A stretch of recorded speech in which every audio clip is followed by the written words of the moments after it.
Welcome to This Week in East Brunswick. Today we'll look at scenes from last week's Veterans Day Observance held at East Brunswick's Veterans Park.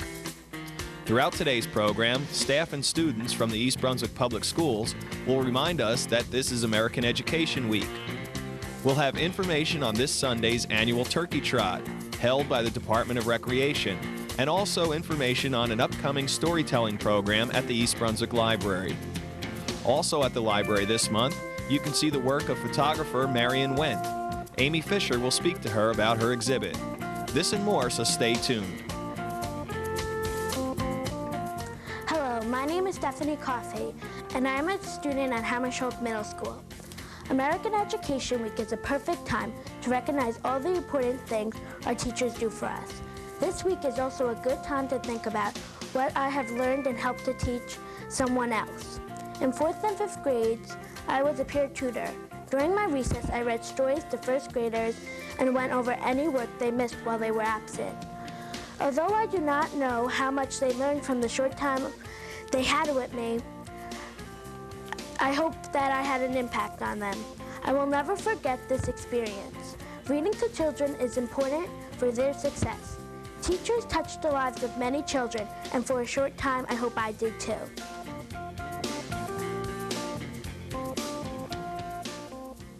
Hello, I'm Dr. Jamie Savadoff, Superintendent of the East Brunswick Public Schools.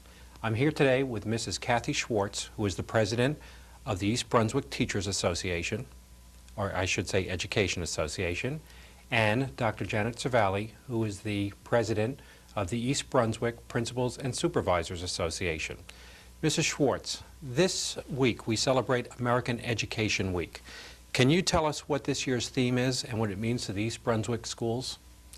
This year's theme is Children, Schools, Parents, Helping Students Achieve. And every year the theme that's chosen, I always think, is very meaningful, and this one in particular. And I do think it has tremendous meaning for the East Brunswick community.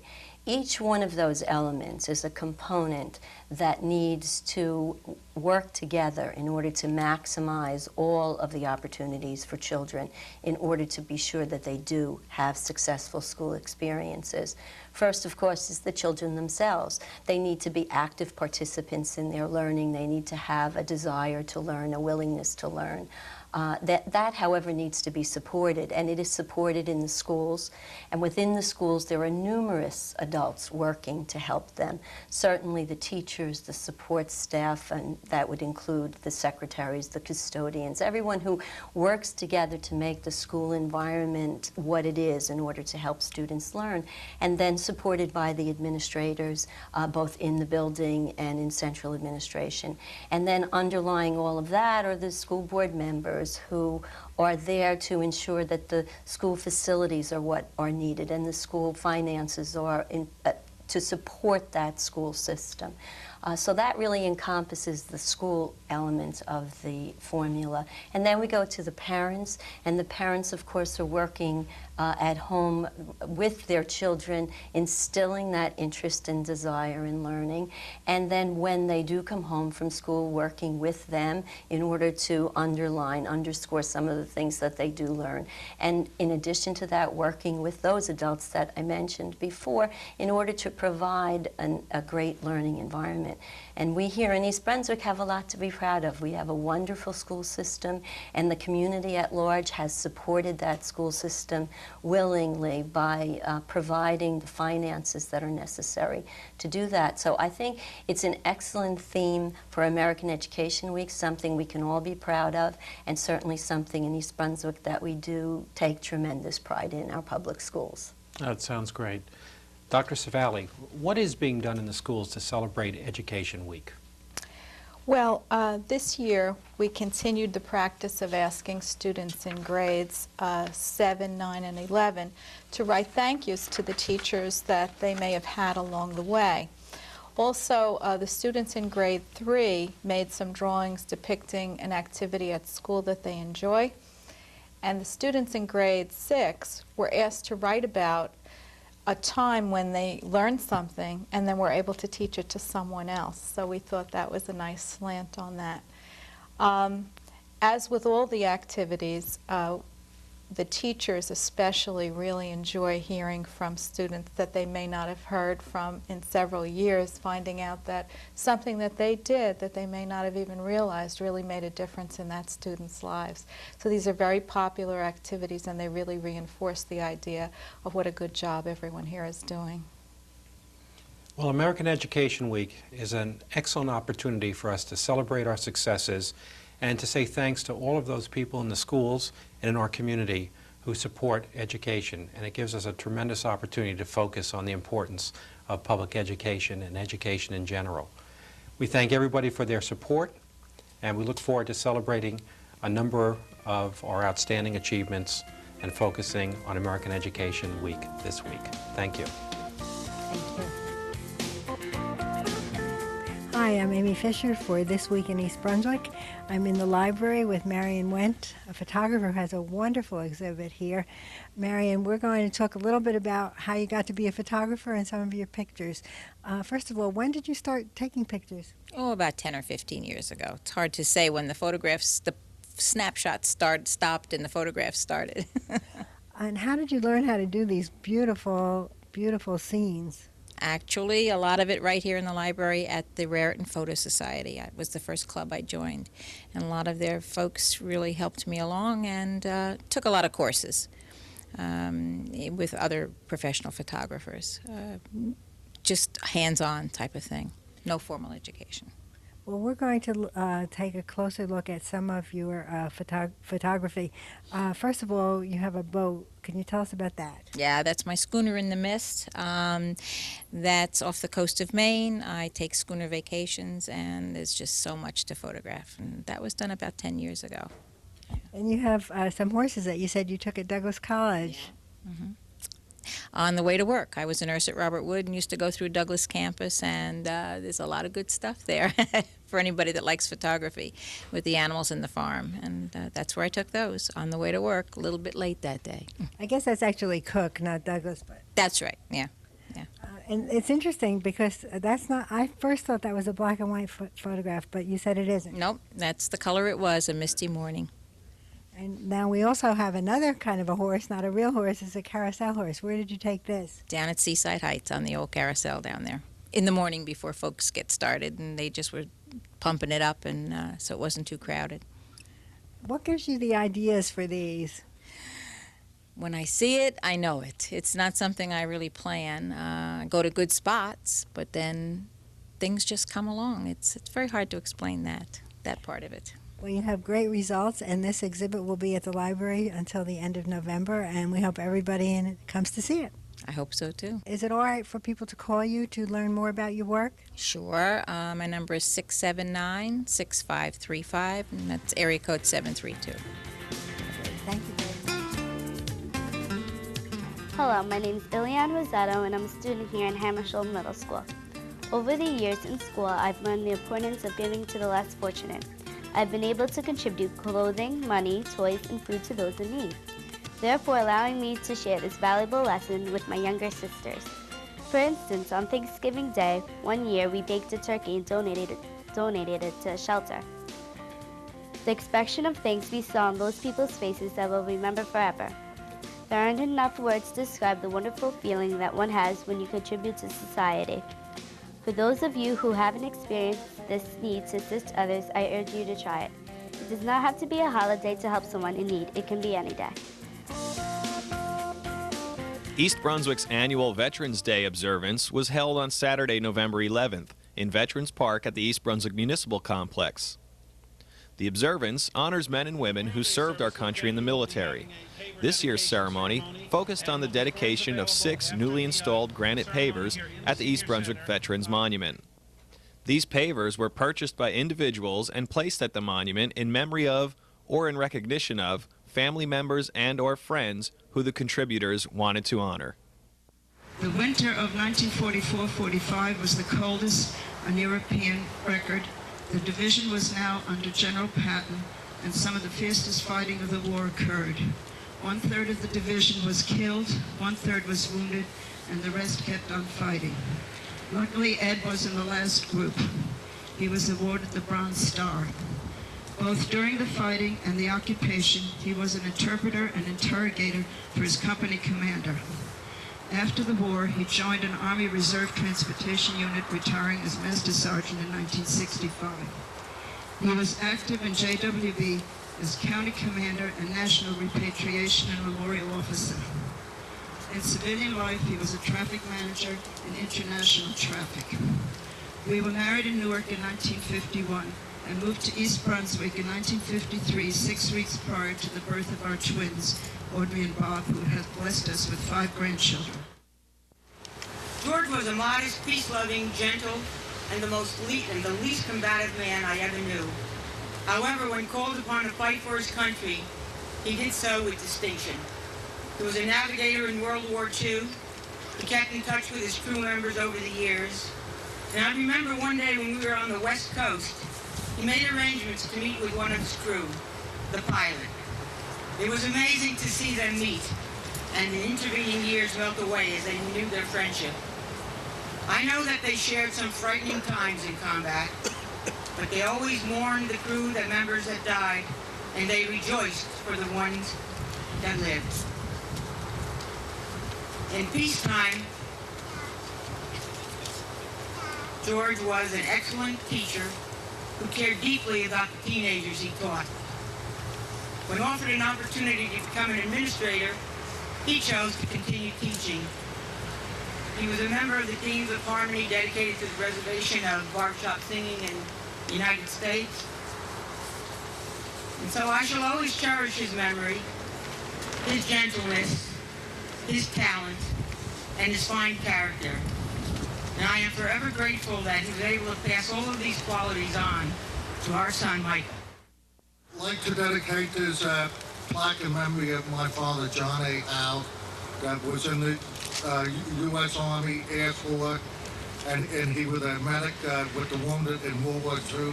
He was in there from 1940 to 1944. He was a great man for the country, and he was a great councilman for this town, and we miss him a lot. And I want to thank all of you very much. Thank you. My dad began his military service by joining the Air National Guard in Indiantown Gap, Pennsylvania. With the start of World War II, he joined the U.S. Army, rising to the rank of sergeant. He then transferred to the Officer Candidate School for pilot training and earned his wings in 1944. My dad was a pilot on P-47 fighters and T-33 jet trainers, a co-pilot on B-17 bombers, and was also a flight engineer on B-29 bombers. During the war, he served as a flight instructor and was stationed in the southwest U.S. and Germany. After the war, he was discharged, but was recalled for the Korean conflict. He was stationed in Long Island, where as a U.S. Air Force pilot, he patrolled the eastern seaboard to protect against any communist attacks by air or sea. Upon the end of the Korean War, he again was discharged and began civilian life. However, my dad continued to service his country in the U.S. Air Force Reserve and retired after 33 years of military service as a lieutenant colonel. On the personal side, he was a sales representative for Pan American and Sabena Belgian Airlines and a longtime resident of East Brunswick. He was a loving husband of over 49 years and a wonderful father and grandfather. He shared his many interests with my siblings and me. As a former pilot, he loved just about everything that involved air travel. He was a farmer, a gardener, a lover of the outdoors, and a traveler who never tired of seeing the world. He encouraged us to keep learning always through everything that life provided us. 2 weeks ago, my dad passed away, and therefore I celebrate his life. I know that he is flying in heaven among the clouds, just like the imagery told in his favorite poem, which I will read to you now.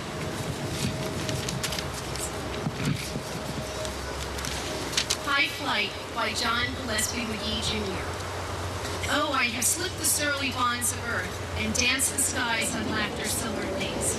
Sunward I've climbed and joined the tumbling mirth of sun-split clouds and done 100 things you have not dreamed of. Wheeled and soared and swung high in sunlit silence. Hovering there, I've chased the shouting wind along and flung my eager craft through footless halls of air. Up, up, up, the long, delirious blue. I've topped the windswept heights with easy grace, where never lark or even eagle flew. And while with silent lifting mind I've trod the high untrespassed sanctity of space, put out my hand and touched the face of God. Thank you. Just before enlisting, Steve worked for the Treasury Department, traveling around the country, producing radio broadcasts to promote the sale of war bonds. He was an actor, an artist, a playwright, a director. He spent 3.5 years of his life in the service of his country. Steve had desert tank training and commando training. His unique 80-man unit was for a while attached to a British 8th Army under Montgomery, chasing Rommel through the North African desert. Then came the entire battalion campaign, including Monte Cassino. Son and brother, then later husband and father. Family meant everything to him, especially his little girl. I know he would be so proud of the fine woman she is today, as I am. And we have a precious, beautiful granddaughter now, a wonderful son. The last words Steve spoke to me before undergoing emergency open heart surgery were, "I'll do the best I can," and he always did. The program was hosted by Council Vice President Jeff Simon.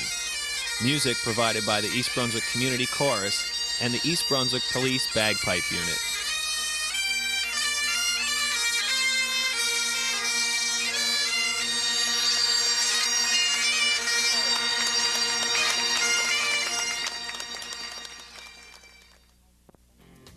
Hi, I'm Kathy Desimon, Churchill Junior High School Secretary, and I'm here for National Education Support Personnel Day. November 12th to 18th marks the 79th annual observance of American Education Week, a time for saluting our public schools and the relationship between the people who work in them, students and parents. Wednesday, November 15th of American Education Week is set aside as a special day to honor our school support staff. These support personnel provide invaluable services in our schools.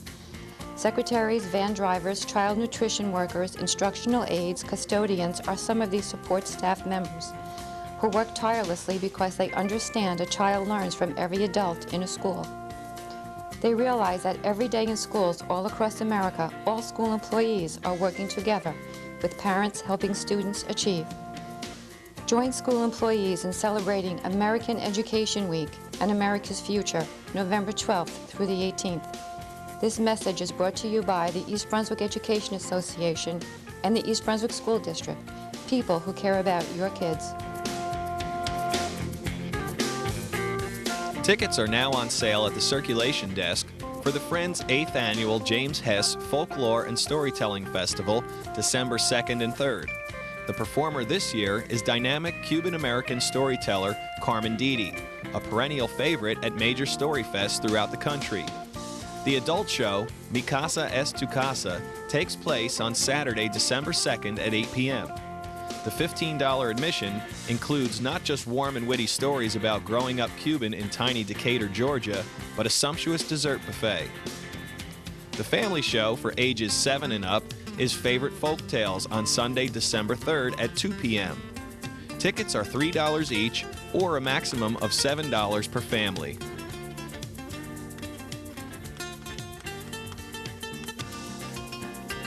Hi, my name is Powell Sachs. I'm a teacher at East Brunswick High School, and I'm here for American Education Week. Sometimes one teacher can make all the difference. A teacher who stays after school to help you understand an algebra problem. A coach who tells you can do it and gets you to run faster than you've ever run before. A teacher who pushes you to do things you didn't think you could do, like write a poem, create an algorithm, play a Bach sonata. Sometimes one day in school can make the difference for a lifetime. The day you learn to read, the day you win an award in the science fair, the day you start thinking I can instead of I can't. The classroom is where students learn to think, solve problems, and cooperate with each other. These skills are critical in shaping the future of America. November 12th through the 18th is American Education Week, a time for celebrating the crucial differences that educators make in young lives. This message is brought to you by the East Brunswick Education Association and East Brunswick Public Schools, nationally recognized for excellence in academics, athletics, and the arts. Attention all residents, the 38th annual Turkey Trot is coming up. Get your sneakers on and bring out baby and grandma for an afternoon of fun on Sunday, November 19th at the East Brunswick High School Football Stadium beginning at 1:00 p.m. Races of varying distances will be held for all ages, with separate races for persons with disabilities.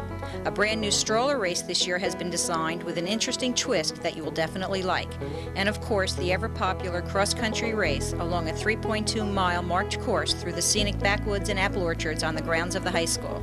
First place finishers receive a turkey and a ribbon. Second and third place finishers receive a ribbon. Everyone receives a participation ribbon.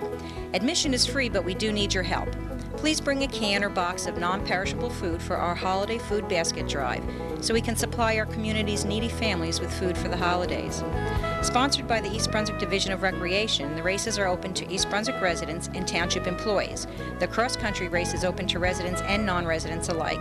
Don't forget, all participants must wear sneakers. If it rains, we'll move indoors to the Senior Center and begin at 1:30. Mark your calendars and come out and join in this 38th annual East Brunswick family tradition and meet Gobbler the Township Turkey with treats for everyone. Need more information or have any questions? Call us at Recreation 390-6797. Hope to see you there. As part of an ongoing series of coffee houses sponsored by the East Brunswick Arts Commission, Daniel Harris, professor of English at Rutgers University and author of 3 books on Victorian and modern poetry, gave a talk to a receptive audience last Sunday at the Senior Center. Here he speaks about the poet Emma Lazarus. Emma Lazarus, who is known by those lines, is really to us known only by those lines, and we do not really understand that she wrote 3 volumes of poetry, a very important and influential body of essays on problems of immigration and Zionism. She was a figure instrumental in setting up the Hebrew Technical Institute in 1881. But even more than that, she was a woman who decided when she began writing at a very young age, being privately tutored and coming of a wealthy Sephardic Jewish family, decided to be not simply an American poet, but a Jewish American poet. And this is something that is evident from some of the very earliest poems that she wrote in the 1860s, in her late teens and early 20s. So that by the time we come to Lazarus's most famous poem, upon which we're going to spend some time tonight, we are really looking at the culmination of an interest in Jewish affairs, in being a Jewish American poet, and in facing some of the problems of being a Jewish American voice in a predominantly Christian culture with an overwhelmingly Christian literature.